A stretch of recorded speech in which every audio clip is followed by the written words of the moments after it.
नारे तकबीर, नारे तकबीर, नारे तकबीर। तेरा मेरा रिश्ता क्या, तेरा रिश्ता क्या, तेरा मेरा रिश्ता क्या।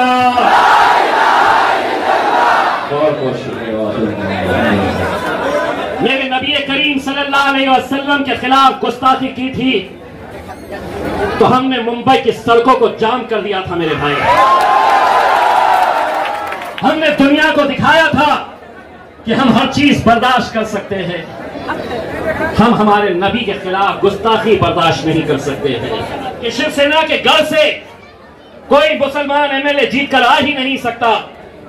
उस वक्त हमने अपनी आवाम से कहा था, एक धक्का लगाओ तो सही, देखे तो सही हमारी ताकत कितनी है। अल्हम्दुलिल्लाह ऐसा धक्का लगाए थे कि 40 साल के बाद एक मुस्लिम एमएलए औरंगाबाद से आप लोगों ने मुझे चुनकर भेजा है।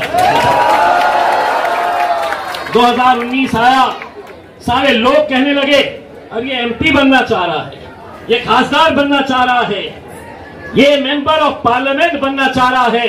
तो हमारे मुखालिफिन आए और उन्होंने ये कहा कि ये खड़ा इसलिए है कि इसका फायदा भारतीय जनता पार्टी को होगा, वोट बटेंगे और भाजपा जीत कर आएगी। लेकिन अल्हम्दुलिल्लाह हमने दोबारा अपनी आवाम से एक बात कही, एक और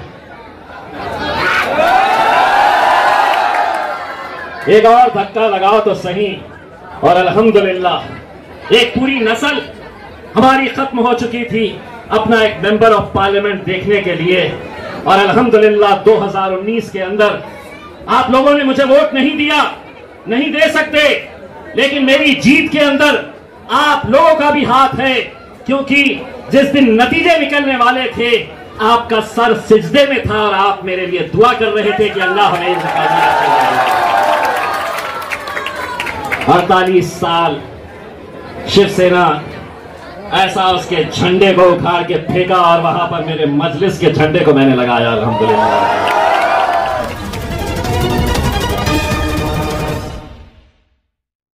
हमारे heart of Mumbai news channel को सब्सक्राइब करें और बेल आइकन दबाना ना भूलें।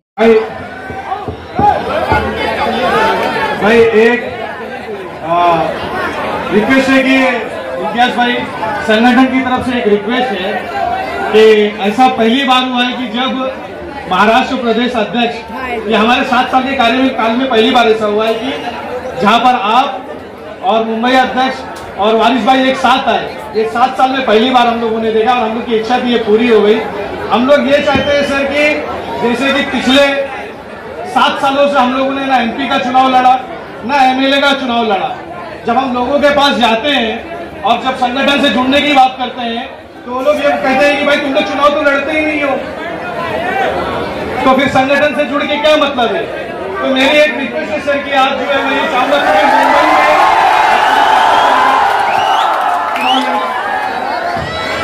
नारे तकबीर, अरे देखो कौन आया, अरे देखो देखो कौन आया, तेरा मेरा रिश्ता क्या।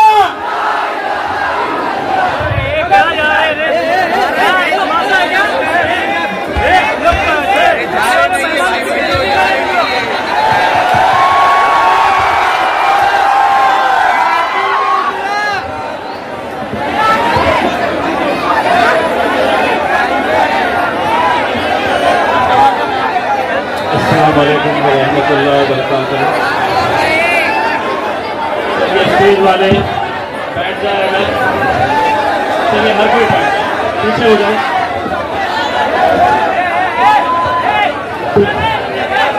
देखिए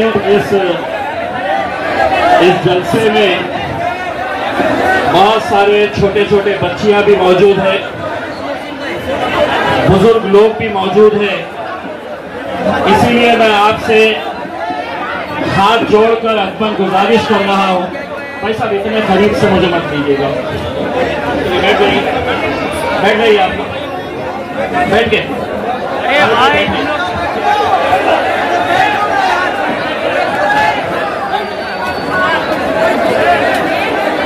थोड़ा अगर दिमाग लगा के स्टेज अगर बनाते, बीच में लगाते तो ये लोगों को भी दिखता। मैं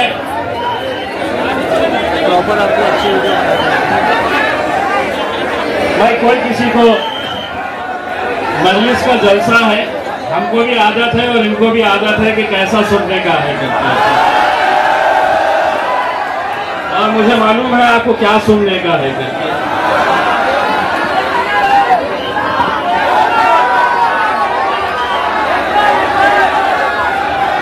तफले का हिसाब तफले के राज्य में जाकर देखिए। भाई साहब रहने दीजिए, रहने दीजिए।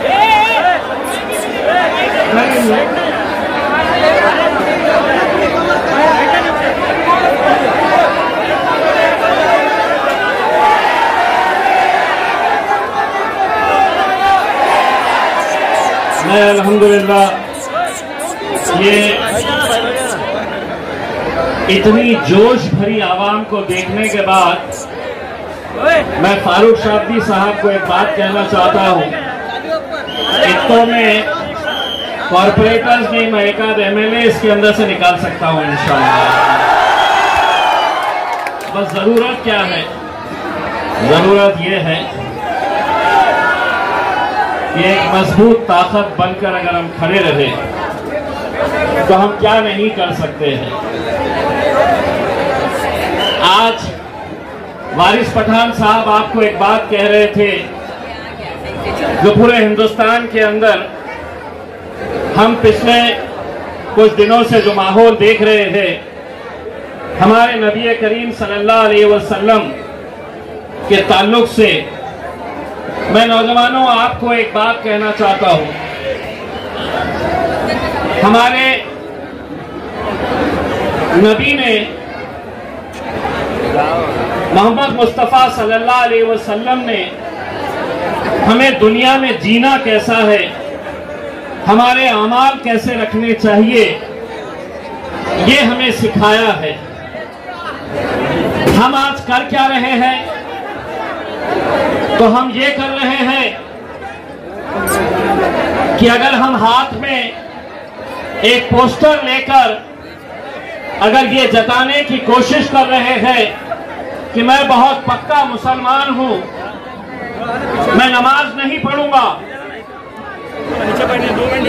मैं मेरे हुजूर के बताए हुए रास्ते के ऊपर मैं नहीं चलूंगा, मेरी मस्जिदों को मैं आबाद नहीं करूंगा, लेकिन मैं उनके लिए मेरी मोहब्बत इस एतबार से जताऊंगा कि मैं सड़क के ऊपर एक बैनर लगाऊंगा ये कहते हुए कि मैं,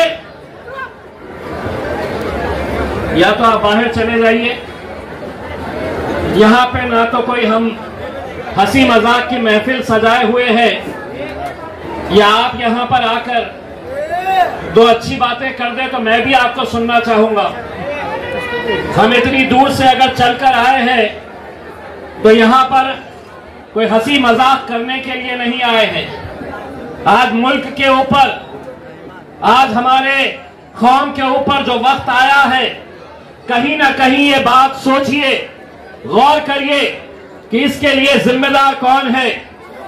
जिम्मेदार जितने आप लोग हैं उतना मैं भी हूं।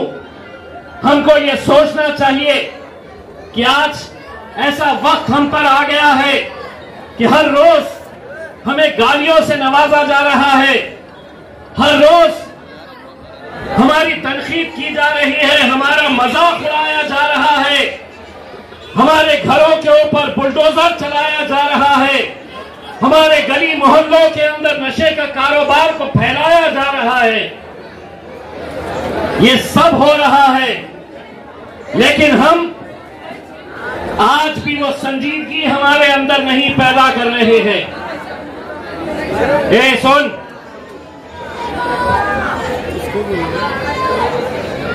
ये कौम जब तक अपने अंदर वो बेदारी नहीं पैदा करेगी कि मैं अपने अमाल के जरिए मैं अपने अखलाक के जरिए मैं ऐसा काम दुनिया में करूंगा कि मुझे कोई पोस्टर लेकर खड़े रहने की जरूरत नहीं पड़ेगी, मुझे कहीं कोई बैनर लगाने की जरूरत नहीं पड़ेगी कि मैं अपने नबी, अपने आका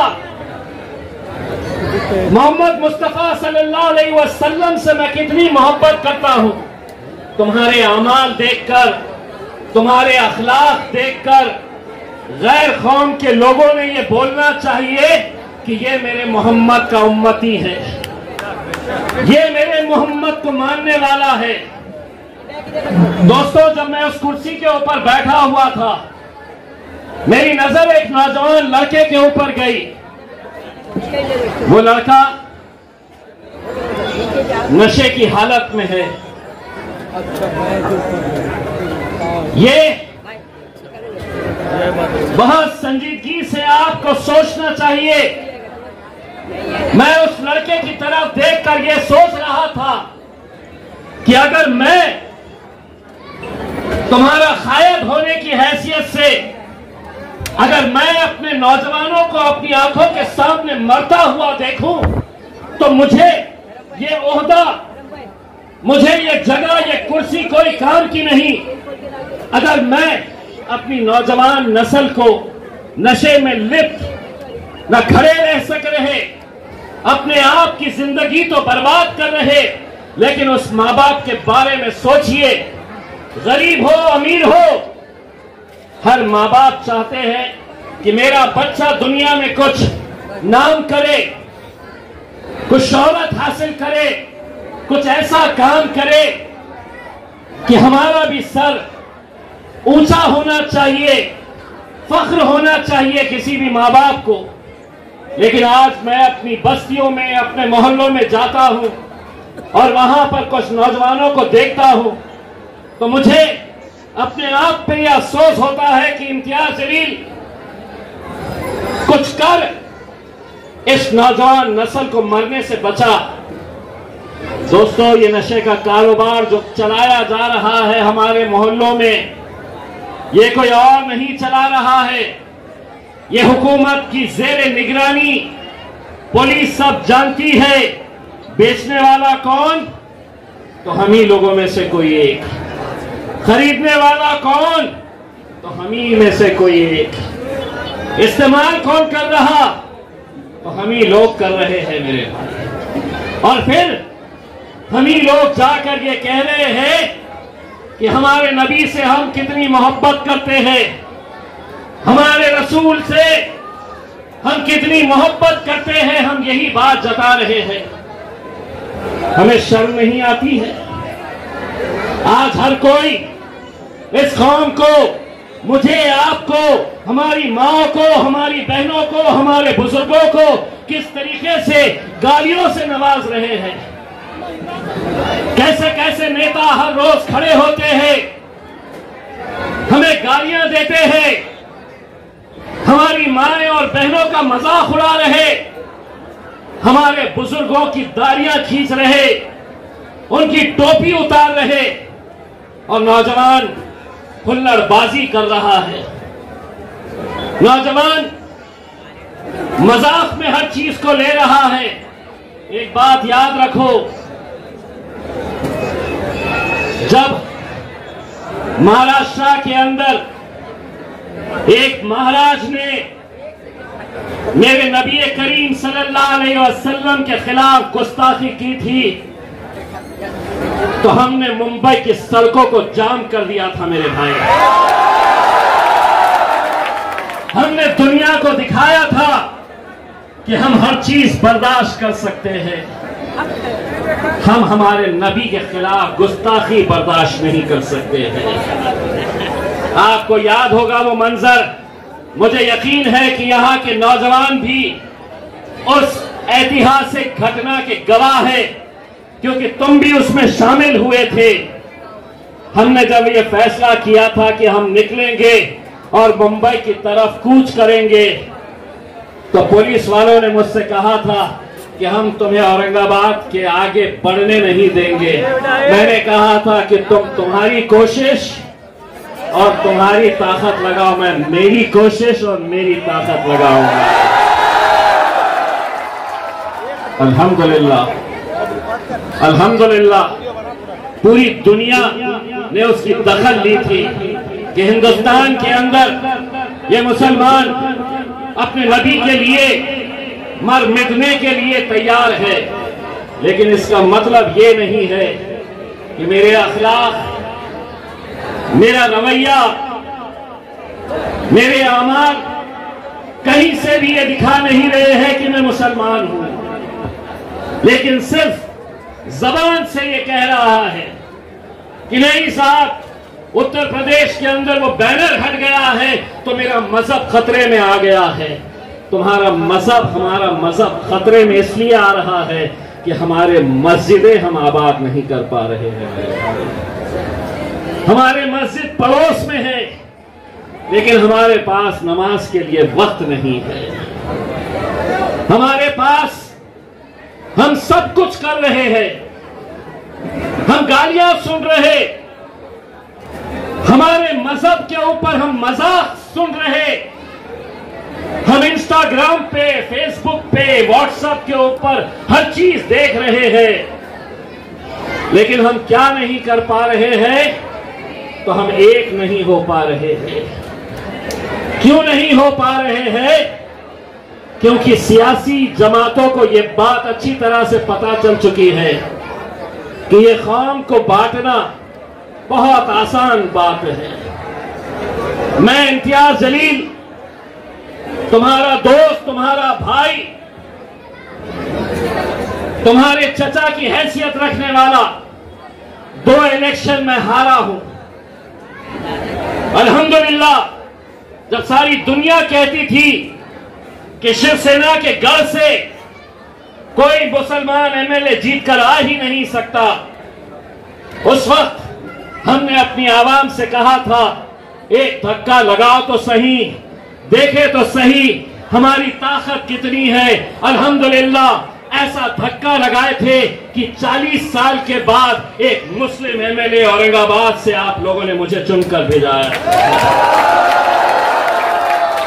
2019 आया, सारे लोग कहने लगे अब ये एमपी बनना चाह रहा है, ये खासदार बनना चाह रहा है, ये मेंबर ऑफ पार्लियामेंट बनना चाह रहा है। तो हमारे मुखालिफीन आए और उन्होंने ये कहा कि ये खड़ा इसलिए है कि इसका फायदा भारतीय जनता पार्टी को होगा, वोट बटेंगे और भाजपा जीत कर आएगी।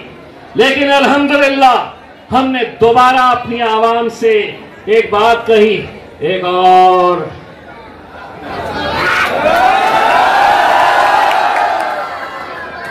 धक्का लगाओ तो सही। और अल्हम्दुलिल्लाह एक पूरी नस्ल हमारी खत्म हो चुकी थी अपना एक मेंबर ऑफ पार्लियामेंट देखने के लिए। और अल्हम्दुलिल्लाह 2019 के अंदर आप लोगों ने मुझे वोट नहीं दिया, नहीं दे सकते, लेकिन मेरी जीत के अंदर आप लोगों का भी हाथ है, क्योंकि जिस दिन नतीजे निकलने वाले थे आपका सर सिजदे में था और आप मेरे लिए दुआ कर रहे थे कि अल्लाह हमें कामयाब। 48 साल शिवसेना ऐसा उसके झंडे को उखाड़ के फेंका और वहां पर मेरे मजलिस के झंडे को मैंने लगाया अल्हम्दुलिल्लाह। लेकिन पिछले 2 इलेक्शन मैं अगर हारा हूं तो कोई गैरों की वजह से नहीं हारा हूं मेरे भाई। कोई गैरों ने मुझे नहीं हराया है, मुझे अपने ही लोगों ने जो कौम की सौदा करते हैं, जो कौम को बेचने का काम करते हैं, जो ऐसे मोहल्लों में आते हैं और सोचते हैं कि इन्हें हम 200, 500, 1000 रुपये में खरीद लेंगे, इनका वोट खरीद लेंगे। मेरे भाई, ऐसे बहुत सारे लोग आने वाले हैं, दोबारा आने वाले हैं, तुम्हें बांटने की कोशिश करेंगे, तुम्हें खरीदने की कोशिश करेंगे। लेकिन मुझे पूरा यकीन है कि सायन कोलीवाड़ा का एक एक नौजवान जो है बाजार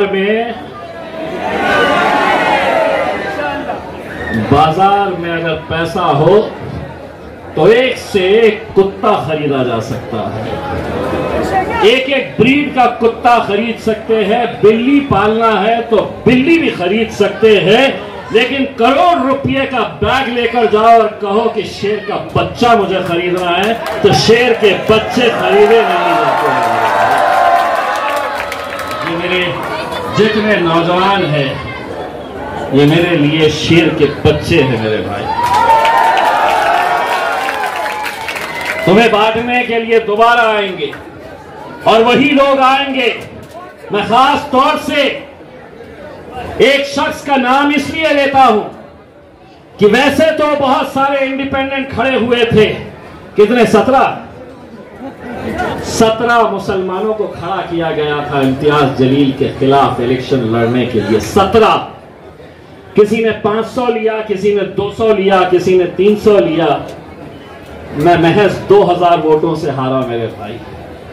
लेकिन इस हार के अंदर अगर सबसे बड़ा मुझे हराने का सेहरा किसी के सर पे जाता है तो समाजवादी पार्टी के अबू आसिम का जाता है, जिसने मेरे खिलाफ एक ऐसे उम्मीदवार को खड़ा किया, ये जानते हुए कि वो जिंदगी भर जीत नहीं सकता है, लेकिन देवेंद्र फडणवीस और भारतीय जनता पार्टी के इशारे के ऊपर उसने एक ऐसे उम्मीदवार को खड़ा किया जिसने 5000 वोट लिया और मैं हारा महज 2000 वोटों से। 90,000 से ज्यादा वोट लेने के बाद भारतीय जनता पार्टी, एकनाथ शिंदे की शिवसेना, अजीत पवार की एनसीपी, ये तीनों एक साथ मिलकर इलेक्शन लड़ रहे थे और इनको पीछे से समर्थन दे रहे थे समाजवादी पार्टी वाले। वो तीनों चारों मिलकर 92,000 वोट, 92,000 वोट लिए और अल्हम्दुलिल्लाह मजलिस अकेले लड़कर 90,000 वोट हासिल करिए। ये 2000 वोट किसके थे? हमारे ही अपने लोगों के थे मेरे भाई, जो दोबारा तुम्हारे बीच आएंगे, दोबारा तुम्हें काटने और बांटने की बात करेंगे। वैसे तो आप आजकल सुन ही रहे होंगे कैसे कैसे लोग खड़े हो रहे, हर रोज कुछ ना कुछ बयानबाजी कर रहे हैं। कोई हट्टा कट्टा मेरे कायद barrister Asaduddin Owaisi 6 foot 4 inch, मैं भी उन्हें जब बात करता हूं तो ऐसा देखना पड़ता है, लेकिन उनके बारे में बोलने वाले इतने इतने से पिल्लुआ, इतने से रोज सुबह दोपहर शाम कुछ ना कुछ। मैं तो उसके बारे में ये बोला हूं, तू अगर मेरे कायद बैरिस्टर असदुद्दीन अवैसी के बाजू अगर खड़ा हो गया तो मेरे कायद का पैजामा तेरी हाइट से ज्यादा है। एक नया मार्केट में आया है अभी नया मार्केट में आया है, नींद में से उठा कि मुसलमान, पाकिस्तान, मस्जिद, इसके अलावा उसको कोई दूसरा कुछ सोचता ही नहीं।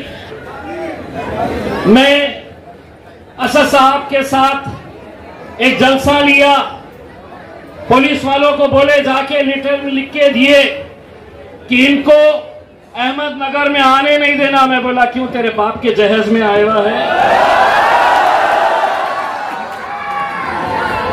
उससे पहले कोल्हापुर गए तो कोल्हापुर में सारे संगठन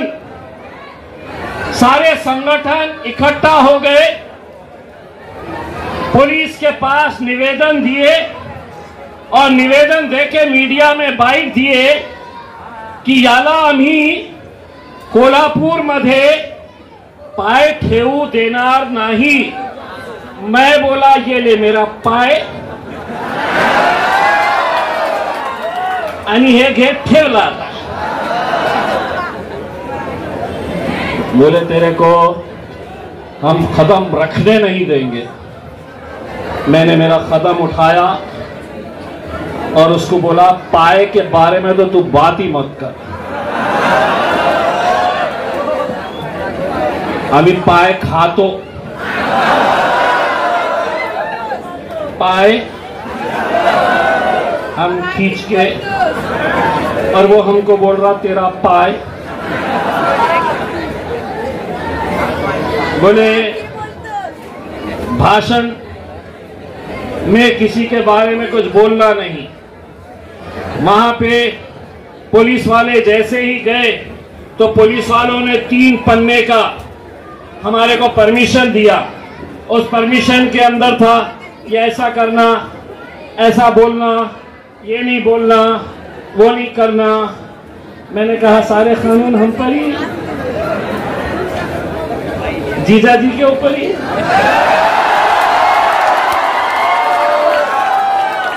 दामाद घर पे आया है, खातिर करिए अच्छे से। बोले ये नहीं बोलना, वो नहीं बोलना। तो हमने अच्छे तरीके से बातचीत करके आ गए। मीडिया वाले सुन रहे थे कि अब तो कुछ तो भड़काऊ बोलते। तो हमने जाते जाते बोल के गए। हमने पुलिस का एहतराम करते हुए हमने ये कहा कि तुमने ये बोला, हमने ये सुना, तुम जैसा चाह रहे थे वैसी हमने सभा लेकर आ गए। लेकिन अब अगर इसके बाद अगर तुम्हारे किसी भी स्टेज के ऊपर हमारे बारे में किसी ने गालियां दिया, अगर कुछ गलत बयानी किए, तो अगला जब जलसा होगा तो हमारी जबान कैसी है ये हम अच्छी तरह से दिखा देंगे तुमको। और इसलिए बताएंगे तुमको कि हमारी जबान सिर्फ चलती नहीं है, हम पाए के साथ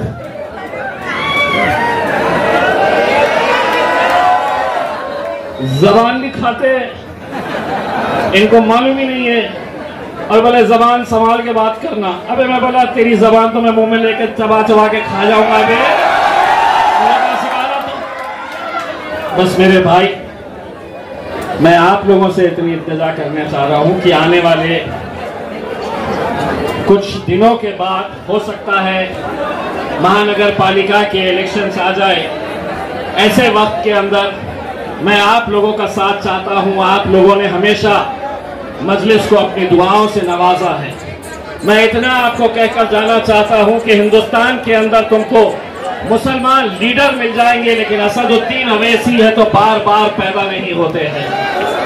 असदुद्दीन अवैसी एक ऐसा नेता है जो सदियां लग जाएगी तुम्हें ऐसे नेता को ढूंढने के लिए।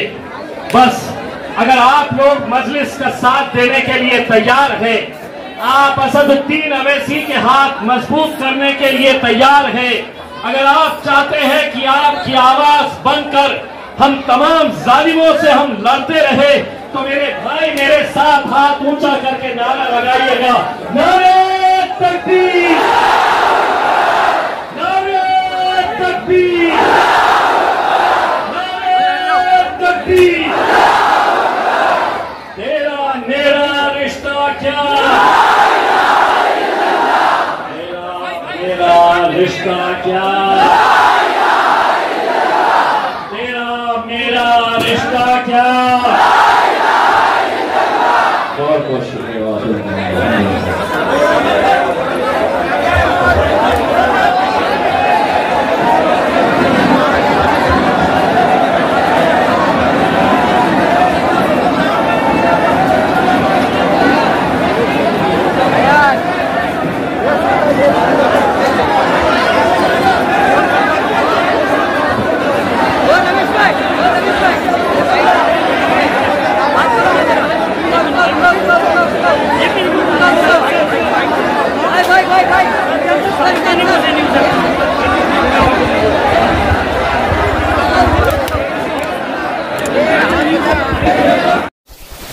आर्ट ऑफ मुंबई न्यूज, हर खबर सच के साथ।